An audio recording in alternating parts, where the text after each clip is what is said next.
Hello and welcome to Studio 415. On today's show, you'll get an update on whether or not Carroll will be having a prom this year.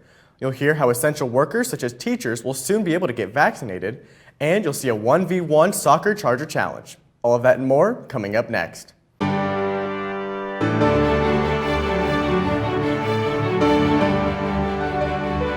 A matter of just trying to again provide some kind of an experience that is prom-like. The federal government has made all teachers of any age eligible to get vaccinated. Gets past him, Owen turns, can he counterattack? And it's a goal for Matt.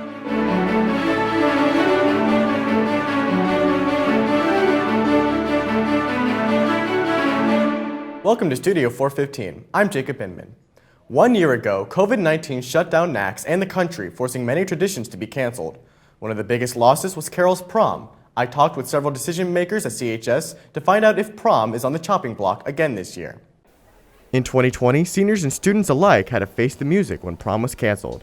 This devastated the student body, especially those who were looking forward to having their senior prom. CHS Principal Brandon Bidding is working with the governor's COVID mandates in an attempt to have a 2021 prom, but will be subject to limitations in order to be COVID friendly. The county and the state have relaxed some of the gathering sizes, although that's going to still be tricky. Depending on what we can do for gathering size and spacing, that is one of the options that we threw out, at least to provide the seniors an experience. Michael Klein, the junior class sponsor, is working with Bidding and coming up with restricted ideas for prom that go along with the COVID guidelines. The most likely option is to have a seniors and juniors only prom scenario. In past years, prom was held at the Grand Wayne Center within the month of April. However, this year, a new venue will hopefully be used on May 22nd in Auburn, Indiana at the Cruz Plaza. Currently, COVID dangers are within the red and orange in Indiana. Klein hopes that by May, we will be in the blue to give much better chance of holding a prom. After the cancellation of last year's prom, the 2021 senior student body has been hoping for and holding out for their own senior prom. Michael Klein feels like this is a very important experience for students to have. A lot of students missed out without having a prom, and they felt that that was a rite of passage. Plans for prom are still being worked out, but Bidding and Klein have stated that COVID could still cancel prom at any moment. So if you're hoping to attend, you might want to hold off on buying that expensive tux or dress until closer to the month of May. For Studio 415, I'm Jacob Inman.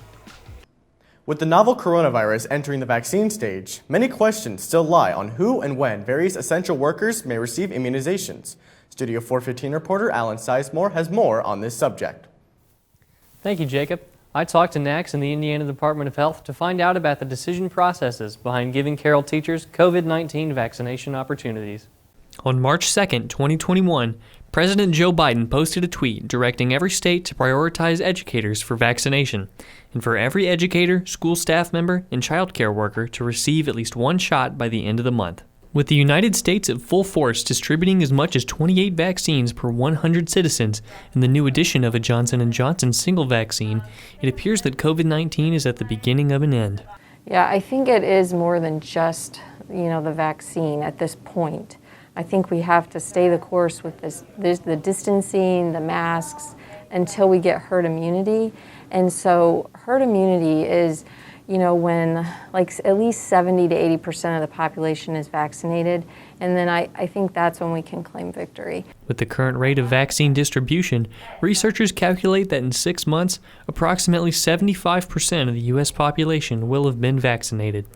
In Indiana alone, the Department of Health has declared the state to be in Phase 1B of vaccine eligibility, from workers of health personnel to Hoosiers ages 50 and older. With all these statistics, many within the NACS community have questioned when teachers or staff would receive a vaccine. NACS Teachers Union Association President Steve Driver states the need for all school staff to be immunized. So it shouldn't be just about the teachers. It should include anyone who's in contact with the students. That includes your classified staff, office workers, custodials, kitchen, bus drivers and that. As progress of vaccine distribution has developed in America, a pharmacy partnership with the federal government has allowed the process to speed up. Director of Communications for the Allen County Department of Health, Megan Hubert, stated that because of the U.S. President's recent orders, teachers too will be able to receive a vaccine. The president had a priority to get teachers vaccinated as well. And so through that federal pharmacy program, the federal government has made all teachers of any age eligible to get vaccinated at local pharmacies. With this, Hubert also emphasizes the need for teachers and students to keep practicing social distancing and COVID precautions to really have an impact on the overall spread of COVID as the year moves on. What we are encouraging everybody after they get vaccinated is to really maintain those precautions that we've been doing for the past year. And schools are great at it. We've really been encouraged by teachers and students and the administration in the schools who have really taken it seriously, and they've seen a positive impact from that. With the new orders to be able to vaccinate school employees, NACS has partnered with a local pharmacy to provide on-site immunizations on March 22nd and April 12th. For Studio 415, I'm Alan Sizemore. One CHS student uses his passion for playing cards to make a big impact on the community. Studio 415 reporter Evan Bushman has this story. Cardist, magician, and philanthropist. CHS junior Thomas Tran, or otherwise known as Tojo, is a working magician in Carroll's community. For just over 6 years, Tojo has been collecting, trading, and using playing cards.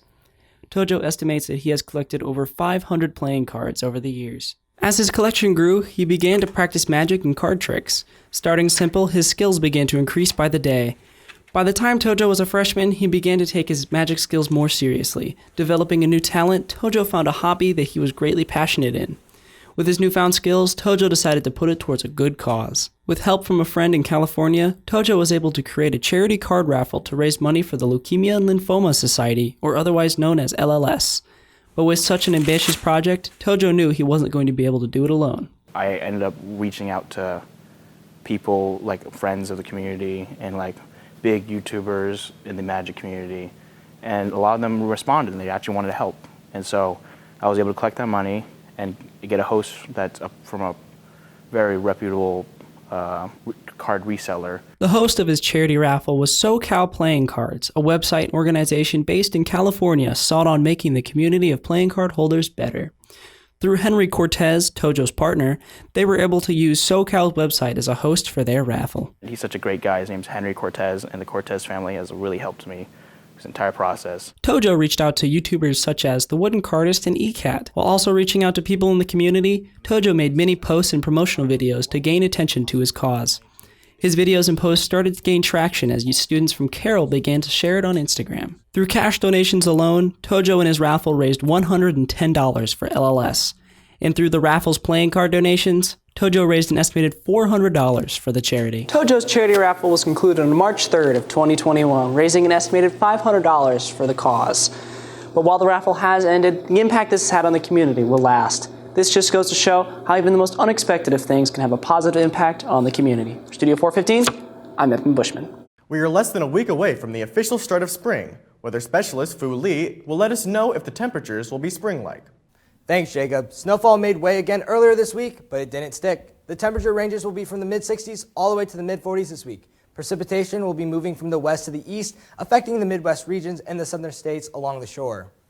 Particularly in Indiana, Wednesday, we can expect it to be 65 and partly cloudy. Into the evening, it'll drop to about 42 degrees. This is the week high, so make sure you get outside and enjoy the weather. Thursday, rain is still expected and wind speeds will pick up to about 23 miles per hour. The high is going to be 45, and later that night, the temperature will drop to 26. An overview for Friday and into the rest of the weekend. Friday, it's going to be sunny following Thursday's trend with a high of 46 and a low of 23 until we reach the night. Saturday, it gets warmer than Friday with a high of 54 and a low of 29. It should be warm, so we wish luck to all the track and field people for their first meet this weekend. Sunday, the high is going to be 63, the beautiful weather, so don't let it go to waste. Later that night, it's going to drop to about 30s. So let's finish these last 2 weeks strong, Carroll, into spring break. That's all from me. Back to you, Jacob. Soccer is meant to be a team sport, but this week's Charger Challenge strips it down to a one-on-one game. Here's host Daniel LaRue.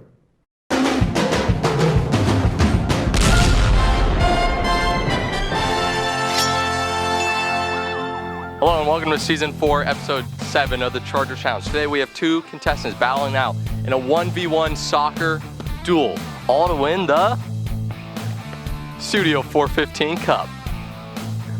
Hi, my name is Owen Sheely. I went to Cedar Canyon Elementary, and I'm going to win because I played upward soccer when I was 7 years old. Hi, my name is Matt Winteregg. I went to Blackhawk Christian Elementary School, and I'm going to win because I haven't played soccer since I was 5. A quick match of rock, paper, scissors, see what side you guys get, you know, because of the wind and everything. All right, what side do you want? Oh, what side do you want? Matt, you won the toss, so you can kick the ball first. We have some real talent out on the court today. Oh, it was a handball, but we'll let it slide. Owen takes the ball. 1v1 against Matt. Can he go between his legs for the filthy nutmeg? Oh, he gets past him, whips the ball. What is he doing? It's still in. Can he tuck it in? Can he tuck it in? Oh, he cuts and he misses. Not surprised on that one. Jeff, thoughts? Needs to stay more under control. Yeah, his movements are a little bit bold. He needs to bring that in and focus up. Get the dub. Yes. Matt, dribbling the ball. Can he get past Owen? Nope, he just tries to kill it. It's still in play. Dan kicked it in. Matt gets past him. Owen turns. Can he counterattack? And it's a goal for Matt. Kicked it in. Matt gets past him. Owen turns. Can he counterattack? And it's a goal for Matt.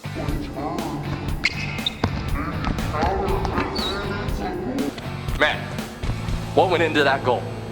What? What went into that goal? The ball. The ball? Wow. Poetic. Poetic right there. You see that? Poetic. How do you feel? 1-0 down. It's okay. I'm going to come back. He's going to come back, he says. Well, we'll see if his words can be backed up with actions. Here we go. Owen, start us out. Owen, can he take a touch out wide? Matt is left unguarded the goal, but Owen missed. Not surprised there. These guys obviously are lacking in the footwork department. Matt taking the ball towards goal. This could end the... Is that the game right there? Matt, did you just win? I did. I feel great. After the challenge, Matt won. Matt, how do you feel? I feel great. Owen, how do you feel about losing and not even scoring a point? Didn't come out with the best stuff, you know, but it's okay. What could have been improved on? Everything. There you have it, folks. Charger Challenge.